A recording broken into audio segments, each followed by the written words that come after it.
Aduh, cobalah sekali-sekali kamu puji aku. Ya, kamu tau lah, aku orangnya jujur. Coba sini, aku lihat di cermin. Tuh kan, cermin aja jujur.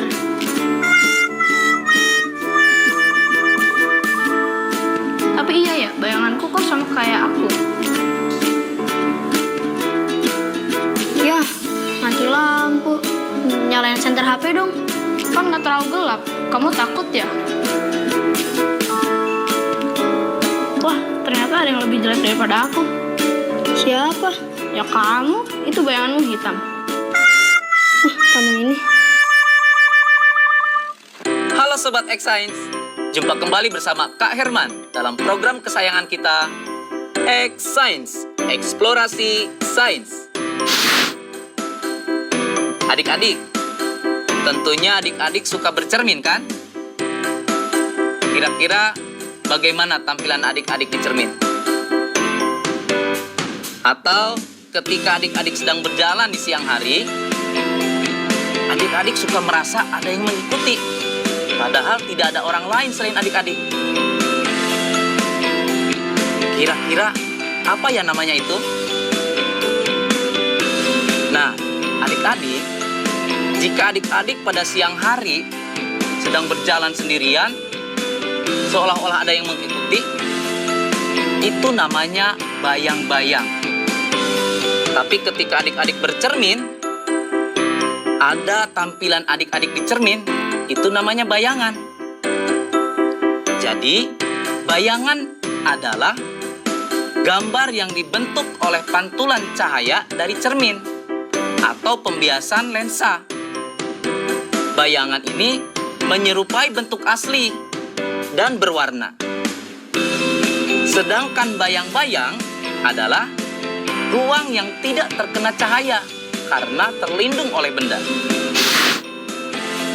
Tahukah adik-adik, bayangan suatu benda mempunyai sifat tertentu loh. Kakak kasih ilustrasi ya. Jika adik-adik bercermin di cermin yang datar, bayangan yang terbentuk seperti apa kira-kira? Kemudian, jika melihat ke kaca spion, bayangan yang terbentuk bagaimana?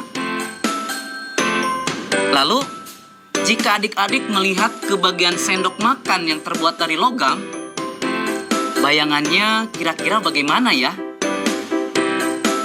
Nah adik-adik, dari ilustrasi tersebut, ternyata sifat bayangan suatu benda itu berbeda-beda, bergantung pada cermin yang digunakan. Yang pertama, bayangan itu bisa tegak. Apa itu bayangan yang tegak? Bayangan tegak adalah bayangan yang posisinya tegak, seperti bendanya. Yang kedua, bayangan itu bisa terbalik. Artinya, bayangan tersebut posisinya terbalik dengan bendanya. Yang ketiga, ukuran bayangan. Jika dibandingkan dengan objeknya, ternyata itu juga berbeda. Ada yang sama besar, ada yang diperbesar, dan ada juga yang diperkecil.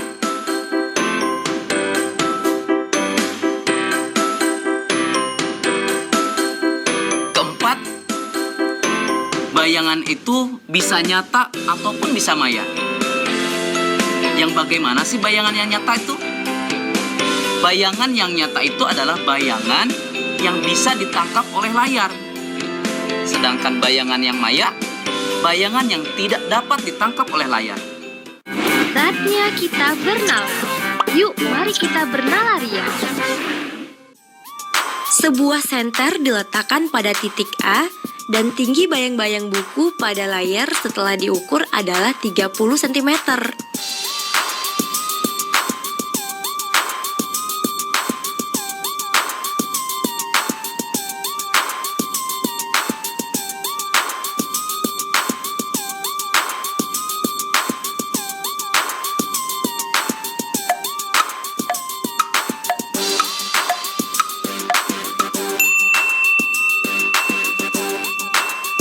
Nah adik-adik, beginilah jawaban dari soal nalar yang tadi diberikan. tinggi bayangan buku pada layar menjadi lebih besar dari 30 cm. Hal ini disebabkan karena posisi buku menjadi lebih dekat dengan sumber cahaya. Semakin dekat dengan sumber cahaya, bayangan yang terbentuk akan semakin besar. Nah, bagaimana adik-adik? Menarik bukan penjelasan tentang bunyi dan cahaya? Belajar lebih menyenangkan bersama X-Science. Sampai jumpa! Nah, adik-adik, sekarang waktunya menjawab pertanyaan. Pertanyaannya adalah, Rina bercermin di depan kaca cermin rias di kamarnya. Bagaimana bentuk dan sifat bayangan Rina pada cermin tersebut? Jelaskan. Dicatat ya, Rina bercermin di depan kaca cermin rias di kamarnya. Bagaimana bentuk dan sifat bayangan Rina pada cermin tersebut? Jelaskan. Jawablah pertanyaan ini sebagai tugas dan kerjakan dengan bimbingan guru atau orang tuamu. Sekarang adik-adik belajar di rumah saja bersama Kak Herman hanya di TVRI. Yuk bantu Kemendikbud menjadikan program belajar dari rumah di TVRI lebih baik dan menyenangkan untuk kamu.